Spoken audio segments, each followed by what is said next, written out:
Hey, my name is Andrew. Welcome to my channel, or welcome back to my channel. I'm basically just gonna do a recent reads video. Some of these books I haven't read in a while, but I'm really tired of me recording 35-minute videos and not posting them. So we're gonna keep it simple. I'm just gonna talk about the first 5 books that I read this year and tell you my thoughts on them. I'm not sure there's gonna be tons and tons of thoughts, but I'm just letting the world know I read the book. And if you have thoughts and you want to let me know your thoughts, I'm here to listen. All right, well, the first book that I read in 2020 was The Prince and the Dressmaker, which is about a dressmaker and a prince. The prince wants to wear dresses, and she helps him wear dresses, and they meet people and do cute stuff, and I loved it. I gave it 4 stars. It was a good time. I don't have a million thoughts on it. If you haven't read it, I would recommend it for sure. Then I think I was reading this at the same time, maybe. I feel like I read this in 2020 and brought it into 2021, and that is The Song of Achilles by Madeline Miller, which is a story about Achilles, obviously, and his love story with Patroclus. This is told from Patroclus' perspective, and it follows them all throughout the Trojan War. It follows Patroclus as a child and how he's kind of banished from his home. This was a very good book. A lot of people have it as like favorite of all time. I gave it 4 stars. I really enjoyed it. The writing is fantastic. The plot is very intriguing. I would say if you don't know much about Greek mythology, this is still very accessible.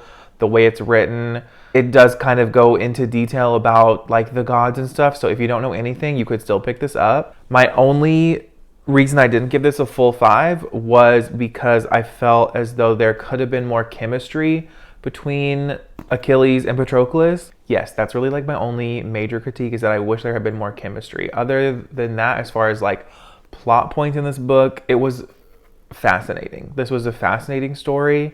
I really enjoyed it, and I'm really, really glad I read it. And this was like technically the first full novel that I finished this year, so I guess this is gonna like set the tone of how I read this year. I feel like I'm giving a lot of 4 stars, and I gave this 4 stars, so a 4-star year is like pretty good. So okay, and then the next one I read, I don't have a physical copy because I read it on Tapas, and that is Heartstopper Volume 2 by Alice Oseman. So I read the 2nd volume and also gave that a 4 stars. It was very good. It's a graphic novel about Nick and Charlie, who are characters from Alice Oseman's book Solitaire. And I have no idea, like, I haven't read that, so I'm not sure how exactly they're involved. And so I think they're just side characters. So if anybody's read that and like thinks that's worth reading, then let me know. Yeah, Heartstopper Volume 2 was really good. Now the next book that I read was Warbreaker by Brandon Sanderson, which doesn't really look that big, but it is long. It is a very long book. I'm not sure I enjoyed it, and I'm truly sad, truly sad that I did not enjoy it, because this man does something that I love when authors do, and that's create a huge, massive, expansive world with tons of things going on. I am still going to read Mistborn at some point. It's the whole trilogy is right there. I'm not sure if I'm going to, I don't know. On another note, these UK paperbacks, if you like floppy paperbacks, do not buy these. These are not floppy. If you want to, you have to literally break the spine in order to get it to fully open all the way. And just, I did not like I didn't like the physical book, but as far as the story is concerned, I was very interested in the beginning. I remember I started it on audiobook. Basically, the things that I enjoyed about this book are the characters. I really liked Ciri. I can't remember her name, but she was the goddess that was like a little seductive. I really liked her, but I just felt as if the reveals at the end were they were good, but I don't know. This book just felt so emotionless. I don't know. I guess that just means I didn't connect with the characters. And as far as the magic system, which of course everybody always praises Sanderson for his magic systems, I just did not find it that compelling. I don't know, or the parts that I did find compelling, I felt were never really explored, or just, I don't know.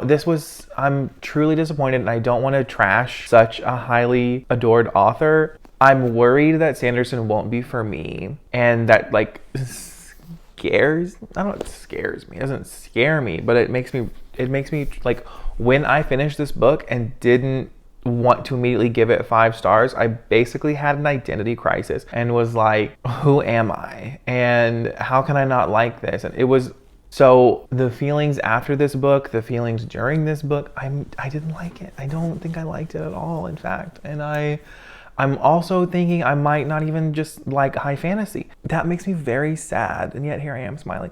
But I'm just not sure that high fantasy is the type of reader that I am. And even though it's the type of reader I really, really wanted to be, I wanted to be it so bad. I wanted to be, I don't know. I'm sure there are other authors that write high fantasy besides Brandon Sanderson that I can enjoy. So I'm not saying I'm exclusively giving up on high fantasy. I'm still not even giving up on Brandon Sanderson. But I thought that the payoff of the ending of this book was much less exciting than many other people make it out to be. And I also feel as though people constantly describe this as a good entry point into high fantasy. And if this is supposed to be simple and easy to understand with high fantasy, then maybe high fantasy is not my genre. We'll have to see. Oh my goodness, I feel so sad. Let me tell you how I rationalize, or how I came to realize that this might sound like an insane person talking, which it is, but I realized that I looked at, how many ratings there are on Warbreaker, and it's like, I think it was like 42,000 or something. I had to literally tell myself, like, this is just a small village. Like, this is just a small, tiny village. And like, there are so many people who read and they don't read high fantasy, and it's okay. I don't know if it's a high fantasy thing or a Brandon Sanderson thing. That I'm still investigating. And something about Sanderson's humor, parts of it I did laugh at a lot, for sure. But I don't know. It's like something about his writing. I don't know. Because people, and I know a lot of people rank Warbreaker at the bottom. I was doing so much research after I finished Warbreaker to look into, like, if I don't like Warbreaker, will I like Sanderson at all? And so many people rank it at the very bottom. It's possible that I will still love Mistborn, but I am honestly just like this, like, I'm irritated. I don't know why people pay so much money for a book that is difficult to read. I am angry at the UK paperback creators. I'm really out here literally complaining about the physical structure of a book. But it's actually so important. To me, it makes a huge difference. But the story was experienced mostly on audio for Warbreaker, and I didn't like it. I don't know if didn't like it is the right thing, or if I should just say a lot of it went over my head. But it didn't go over my head. I understood what happened the entire time. I'm not giving myself enough credit here. I'm not a fucking idiot. I understood what happened. I understood what Sanderson said. I understood what he set out to do, and none of it connected with me. I didn't find the reveal at the end about certain characters' actions and motivations. I don't feel like it was a payoff that was worth the slog of the previous story to get through. I wasn't like, oh my gosh, every single second of what we have experienced up until this point makes perfect sense. I'm still gonna read Mistborn though. The next book that I read was They Both Die at the End. I listened to it entirely on audio, and I really, really like that narrator a lot. I think his name's Michael something. It was very good, and I cried. And I felt a lot of emotions when I read that or listened to that book. I really enjoyed the characters. I really enjoyed the concept of getting a phone call the day that you're going to die. That in and of itself just keeps you so interested, because you're like, when is this character going to die? When are they going to die? Obviously they die at the end. Like, it's literally in the title of the book. But it's still packed a punch, okay? Which I feel like is that's quite the skill level, to spoil your own book on not even page 1, on the title of the book, and still create an emotional impact on your reader. So I definitely need to check out more of Adam Silvera's books when I feel like wanting to be a sad boy. I now feel sad. All right, well, thank you for coming to my super long rant about books that I hope you have at least read or are interested in, and you wanted to know my thoughts. That's it. It doesn't matter what you're reading, how often you're reading, as long as you are enjoying what you're reading. That's my motto. Peace.